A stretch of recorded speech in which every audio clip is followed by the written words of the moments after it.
One more question. Do you think the setting was intentional? As in, like, ports of, just like the Australian coast. Did it kind of play into like the whole psychological state of things? Especially because I think obviously like the heat, right? And obviously the way the portrayal of the heat, the way that was done, it does play on the whole protagonist's perception of reality. So that's pretty obvious. But do you think obviously them basing it in Australia? I think the reason this is in Australia is, number one, it's like a fish out of water thing because he's not been there for decades. He doesn't have as many roots and he probably doesn't have many friends. His only connection, he calls, is like his broker. Second one is you get both the heat and Christmas at the same time. That's the other thing.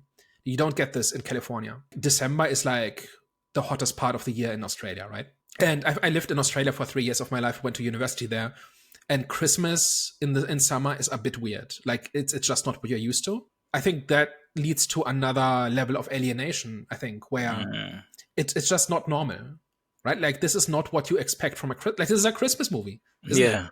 Right? Yeah. It's quite literally about Christmas and about the values of Christmas and family and charity and kindness and reflecting on what's important in life. Setting it in Australia means you have this very dark atmosphere, right? Everybody's very cruel, it's very harsh, but it's also very bright, right? Normally a story like this would happen in more darker environments, right? And this is as bright as it gets, but actually the brightness and the heat is oppressive, right? It's like a ticking clock by itself. It limits how long he can do this, right? Like he's like, with every hour that passes and he doesn't get water and he doesn't get shade and stuff like this, it's another push towards the edge, right? And then this entire thing happens during Christmas, which is another ticking clock. First of all, he has to close this before Christmas because everybody goes on holiday for a week. So if he doesn't do this before Christmas, the deal falls through.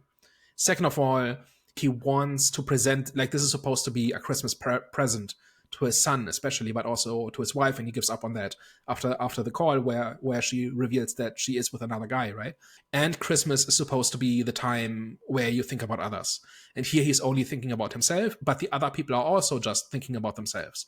Like this entire movie lives very much from the escalating tension, like where it starts off fairly normal and then slowly the movie strips away every layer and every safety cushion and every comfort the surfer has, and by the end he's kind of just reduced to this fever dream. And the fact that it happens at Christmas, that it happens in summer, that it happens in a place that he doesn't know very well, all of that is just maximizes the pressure on him until he almost cracks, and he gets very close to cracking. All of these pieces seem kind of optional, right? None of these seem really essential, right? Like the goal could be something else, like the location could be something else, but by picking all of these things, it kind of all converges into this spiraling out of control